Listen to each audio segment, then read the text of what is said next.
accidents, that sometimes happens on a set. An actor does something or the weather changes. And did you find using AI that there were some happy accidents with, with things that came up that you didn't intend, but then you ended up using in your film? Because the most AI content in my film is about transformation. That it involves more VFX, as you say. For that part, it's not about weather or anything else. It's about the creation.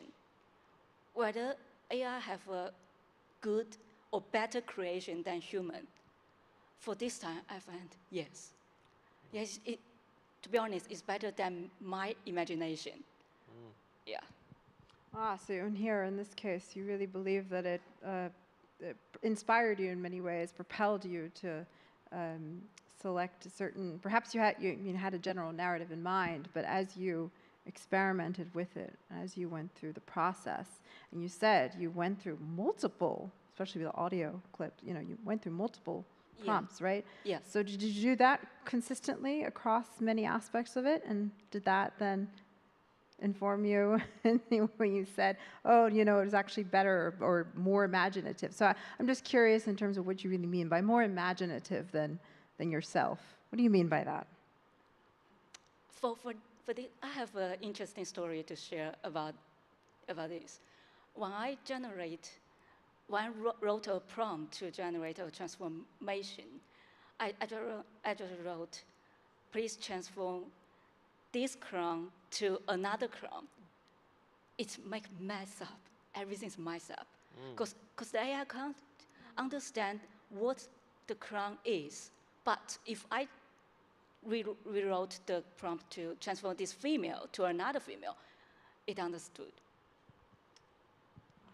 That's really interesting. Right. I think it's a great moment to end it there. Thank you again. Thank you for watching my film. Congratulations. Thank you. Thank you. I thought Monica asked such a thought-provoking question.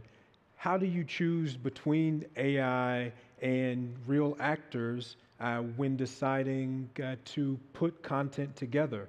And I thought the filmmaker's response was both honest and impactful because she said human emotion is hard. And so perhaps this is part of the new creativity, not shunning a tool, but picking a tool and choosing how and when to integrate that tool into the creative process.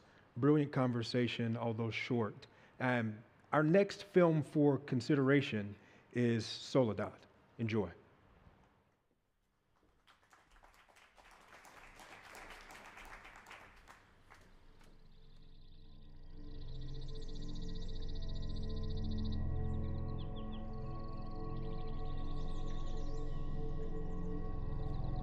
Me gusta estar aquí. Me gusta la montaña y mirar el horizonte. Me gusta andar sobre el río. El silencio habla un idioma que entiendo. Pero un día sentí un vacío, un anhelo. No era hambre ni sed. Era algo que me sonaba más adentro. Así que seguí el rastro de luces y ruidos que oía a lo lejos. Llegué allí donde había muchos. Cuerpos que se rozaban, miradas que se cruzaban sin detenerse. Veía rostros, pero no miradas. Oía palabras que no entendía. Caras que no me veían. Estaban cerca, pero lejos. No me hablaban, no me decían nada.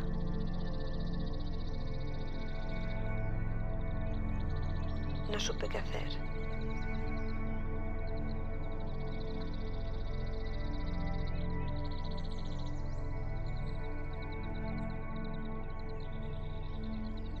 Y al final, cuando estaba perdida, me encontré. No era exactamente yo, pero se parecía a mí. Tal vez no era nadie, o tal vez era todo.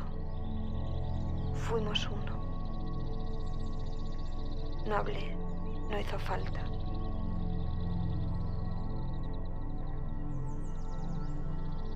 Por primera vez me preguntó mi nombre.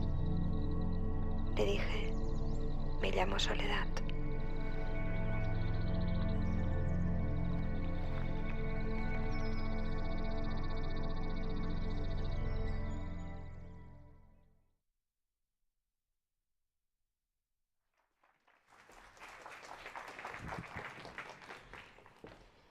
Another powerful short film, and now the filmmaker Isabelita Virtual will be joined in conversation on stage by Lisa Russell and Irakli Barite. Welcome them to the stage.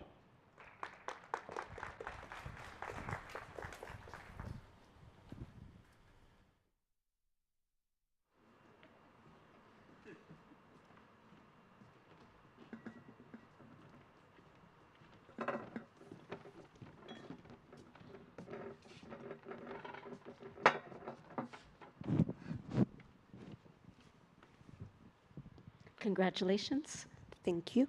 Yeah, so I mean, of course, I'm just curious about the message and the inspiration and sort of where this all originated from.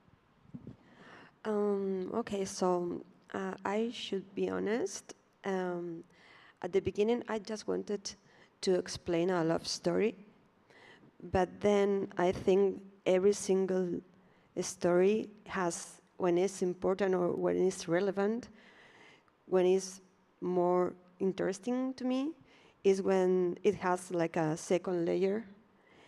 And beyond this love story, it's the story of the loneliness, which is, it's more than a feeling. It's a really health issue today, right?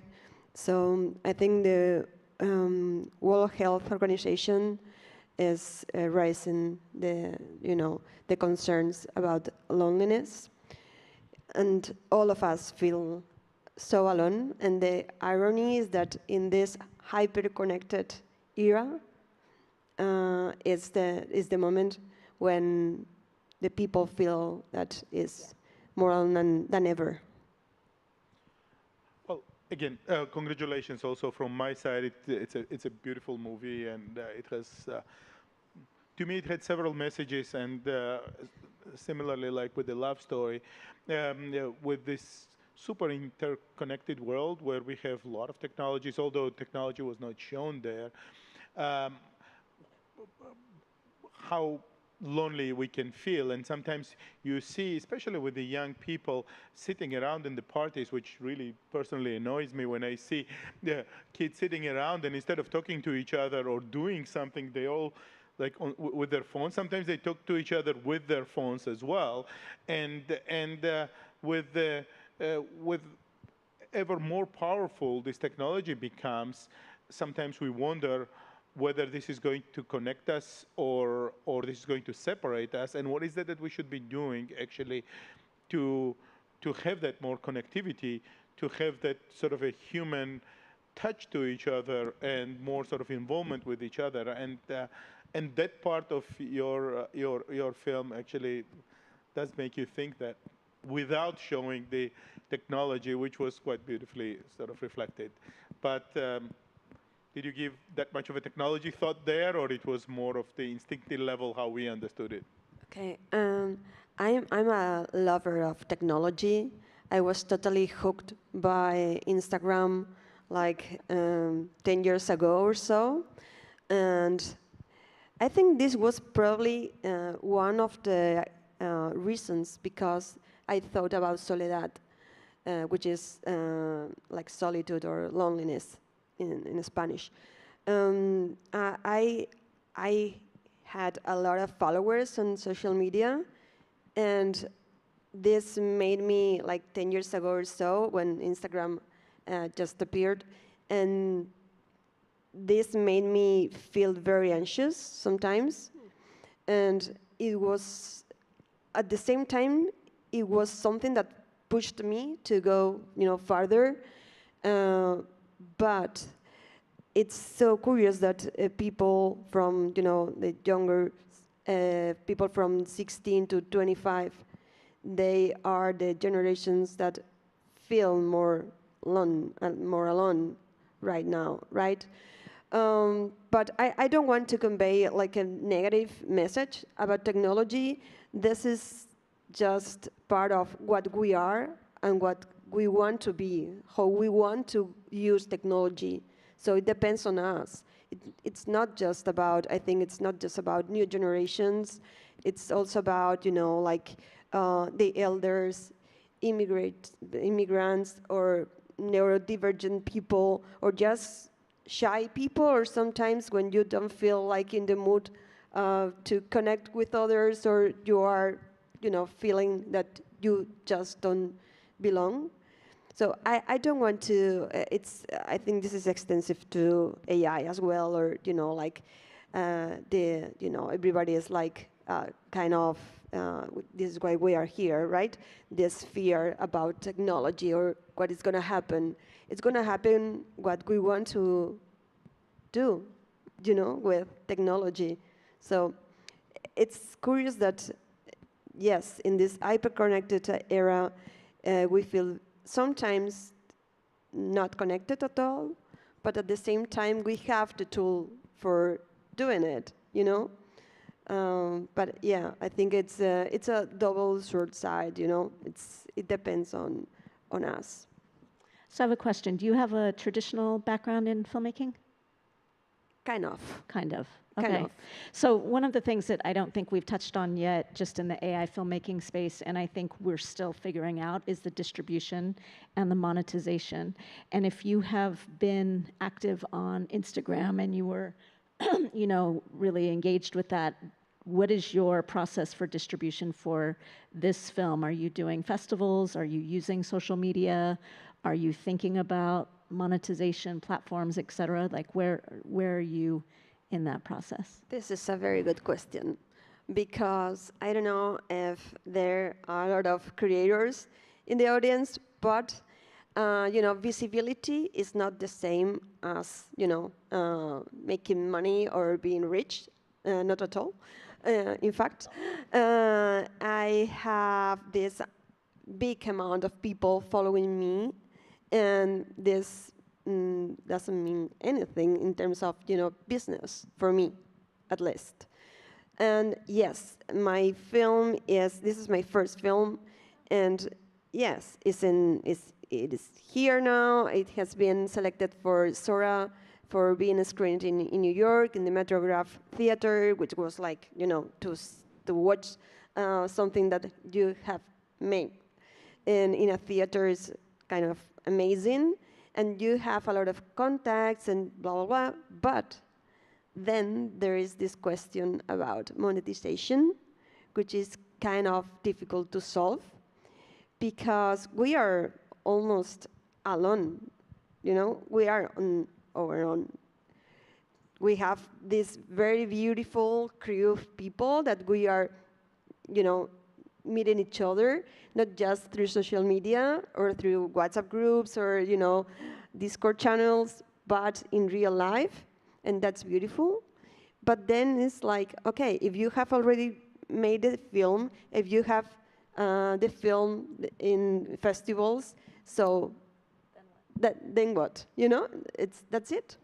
And I also think with so much more AI films that are going to be generated because the technology is so much more accessible, it's almost going to be like saturated. So how do we identify opportunities to keep our work at the forefront, and how do we create sustainable livelihoods with AI filmmaking? The thing is that it's kind of difficult to take this decision, because I'm directing a master degree for AI, generative AI for creatives. And I always tell the students, you need to do things, Sometimes it's like you are like watching films, watching AI, reading a lot, but you need to do it. It's the only way of learning. But you don't need the investment of a studio, like in a regular movie. You need to, you can do it by your own. But then it's like, okay, it's already done, so you don't need anyone to pay for the production.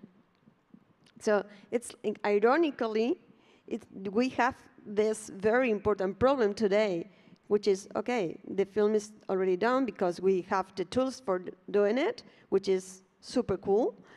But at the same time, you don't need anyone investing in your film. So yeah, it's another problem to solve. Maybe just a general question about sort of, there's a lot of talk about how AI is going to generate, of course, a lot of scripts, and script writers are worried about, and filmmakers are worried about, and should we be really worrying about it, or it's going to open up new opportunities and a lot more people can involve, and pie is simply going to become larger, and there could be more creativity involved and more of these things? It's like sometimes I joke about it when spell check was introduced and people were worried that people would not know how to spell. And now, I mean, we don't worry about it. We have a lot more people who can just write without spelling mistakes. So is it going to be the same situation, you think? Yeah, I think when you are doing mediocre work, you should be worried in any single field, especially with AI. So if you decide not to work hard and do your homeworks, then it's you should be worried. But not just in the AI filmmaking industry, but any single person.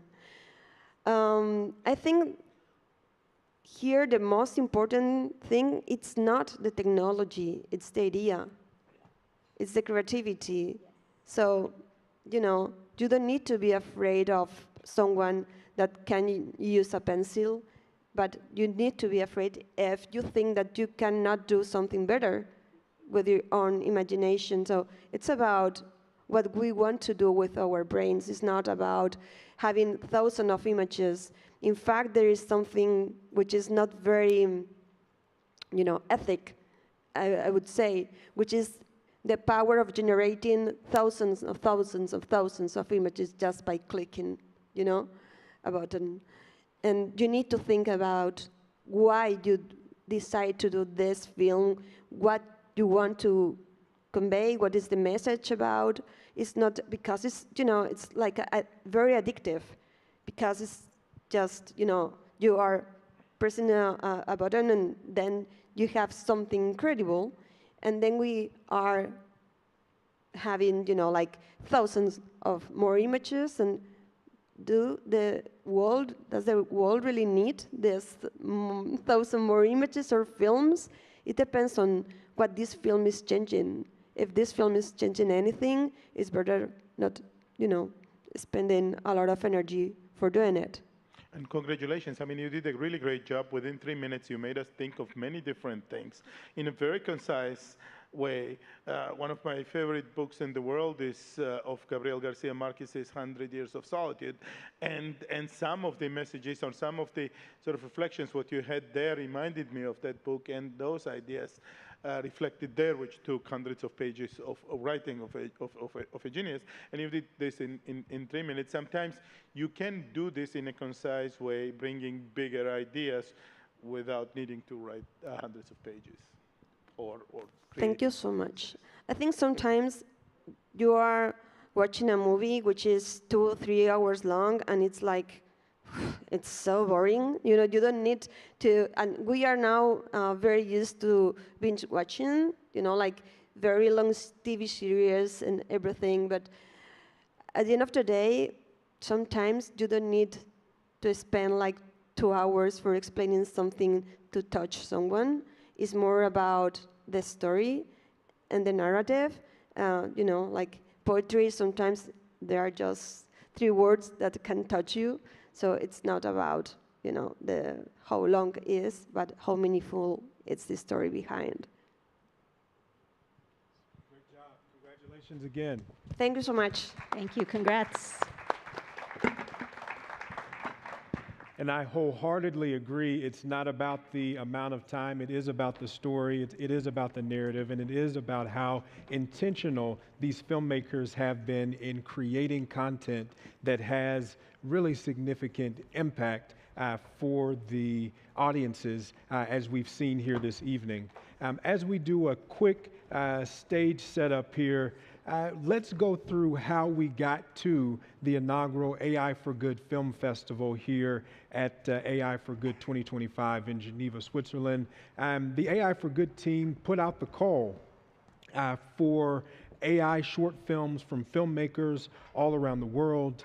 Filmmakers submitted in a process with judges. Those judges scored those films, and the best films found their way to this stage today as part of the competition. We are about to premiere our final film for consideration as part of the film festival. Thank you so much for sticking with us this evening. And I will note that tomorrow the film festival will continue with some more non-juried selections that aren't part of the competition but are no less powerful films that you will want to see. And so, our final film as part of the AI for Good Film Festival this evening is Souls of the Shipwreck. Enjoy it.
And that was Souls of the Shipwreck.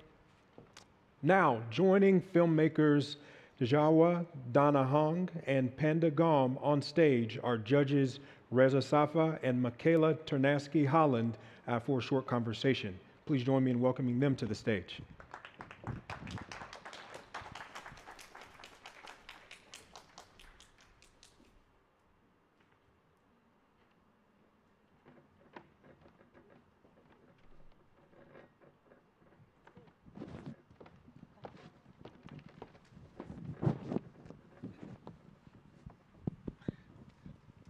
The last one of the night. Congratulations.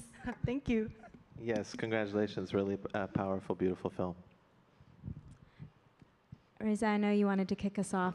Okay, yes, I will kick us off. Well, yeah, there's so much to say about this movie. You know, one of the things I love most about cinema is I feel it's the closest medium to recreating our dreams. And this film really has that kind of impact on me, mainly also because there's no dialogue. And so I wanted to hear how that choice came about. I mean, clearly the film feels very scripted, but at what point did you know that the film was not going to have any dialogue?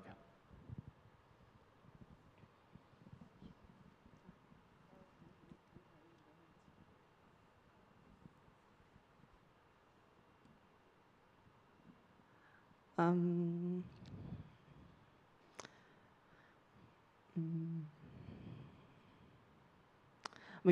we can use dialogue in the film, but I think the silence remain emotional for a long time compared to the using dialogue conversation like that, and that's why.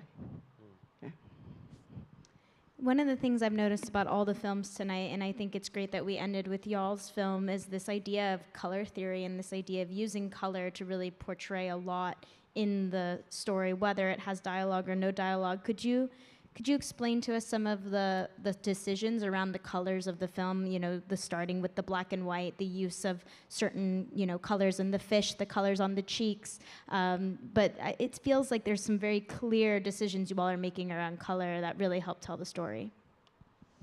Yeah, when the film starting first, there is no color, and that the woman who drop in the sea appear and some pray for some soul, and after that the scene find the color, and we just wanted to express more the colorful and the meaning of the brightness and like the color, the warm like yellow like that. And that's why we just using color, little bit variety before the praying for the soul like that. Yeah.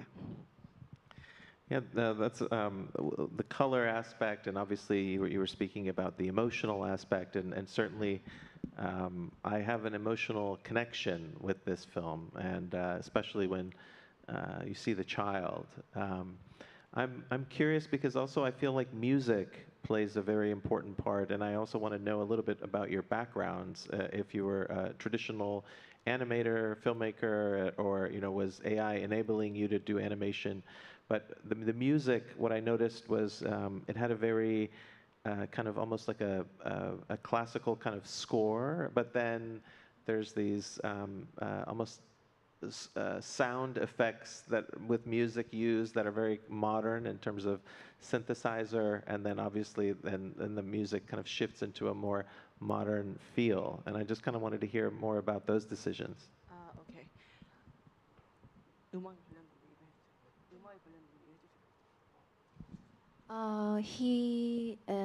He's a sound director of this animation, and he speak that.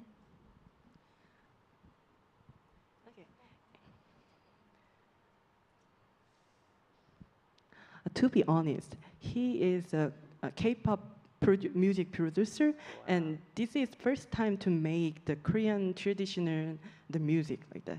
And we just request him to make more the emotional and Korean style, not other Asian style, and yeah, and we're just using the effect AI, and the reason why our work, our film, is based on the ceremony. We called name is Good. Good is the ceremony, and to recover some soul and like ghost to go the great place. And we hopefully after disaster, the soul can go to the heaven like that. And we have to match it, the scenery and the sound and environment match it, the music. That's why we use Korean style traditional music and effect to express the intention. And the art style, I see, you know, a couple of you have illustrator in your title. Were those some of your original illustrations, and then, you know, you were AI assisted to animate some of those illustrations? Were you kind of starting with a group of illustrations and then expanding the level of illustration using AI? You know, how much were you kind of involved in the art style illustration beyond just prompting?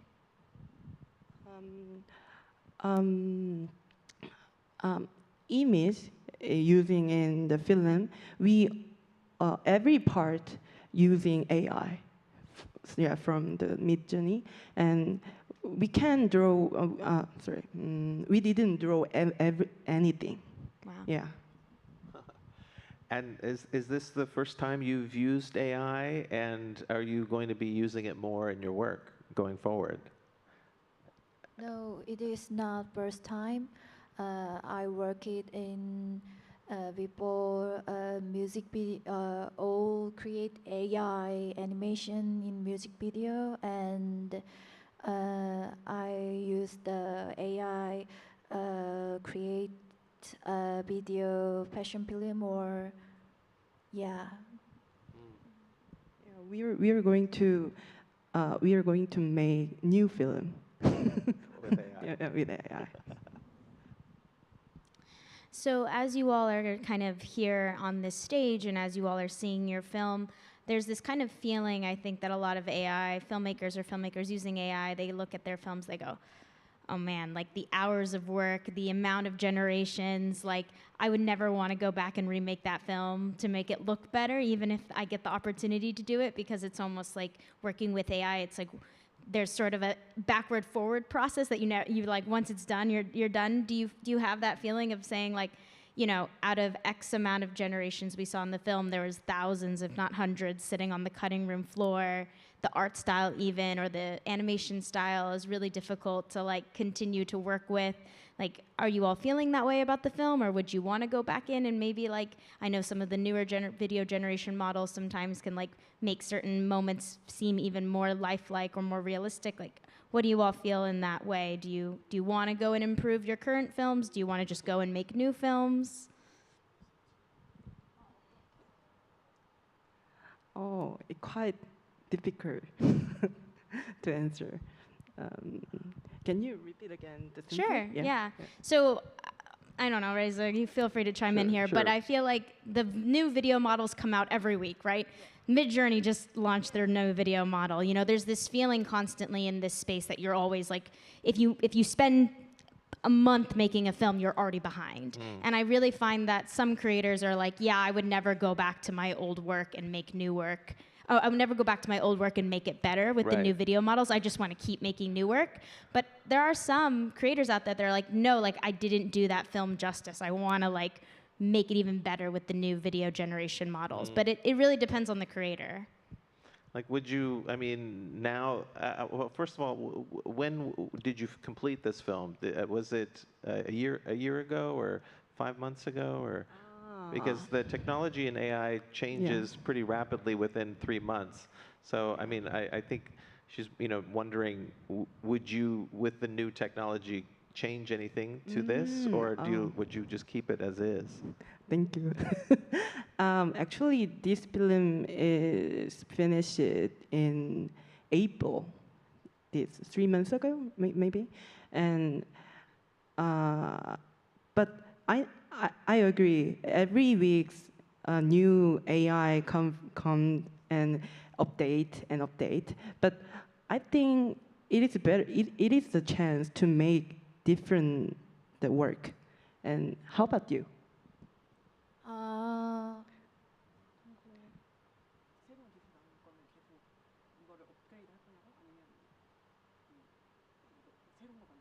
음, um, my character is just try this again, generate AI. I just try again. Or sometime the generate shit shit video, and I not give up again. Try. That's the nice video came to me, and maybe You want to make new video or yeah, new video. like me? Yeah, but that's an interesting question because even I mean I understand that Stanley Kubrick was changing his films all the time. He was like editing and even till the end of his life. So he always felt like they weren't complete. I'm curious, because you make music videos as well, so it's not just animation. When you're working with AI, and it's solely that, do you miss being on set with people and that aspect of it? Or I've heard the other version where directors are like, no, this is great. I don't have to deal with these actors anymore.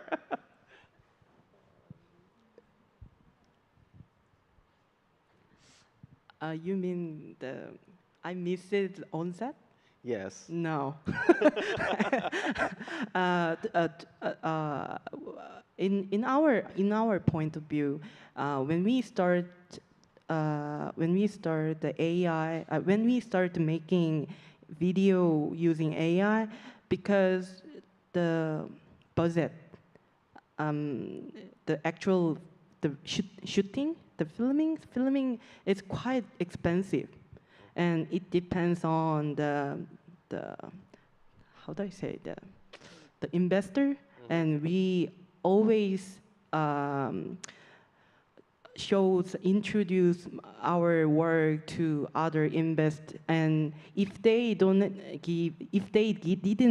give me a chance, I didn't make the film, and that's why I didn't miss, and yeah. It's not reliant on budget anymore. Yeah, right. And even Dezawa agreed about that, because we always talk about the budget on set, and because when we start the filming, we have to buy clothes and the set, camera and fee of the worker and the employee, and that's why.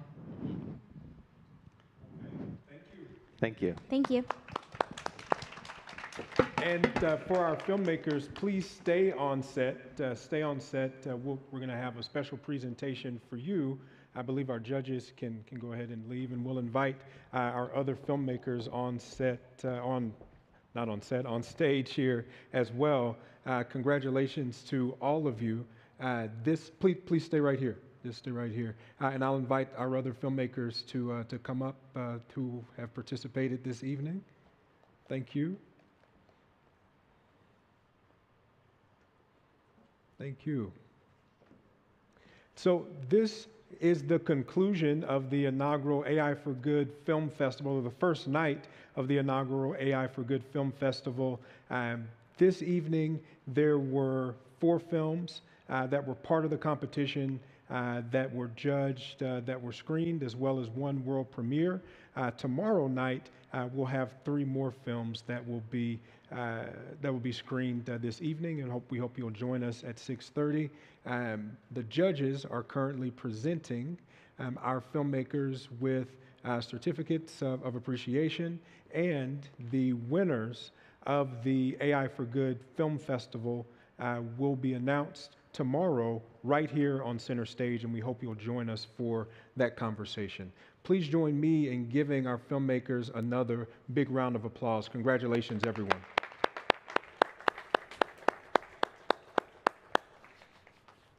Pause for a quick photo.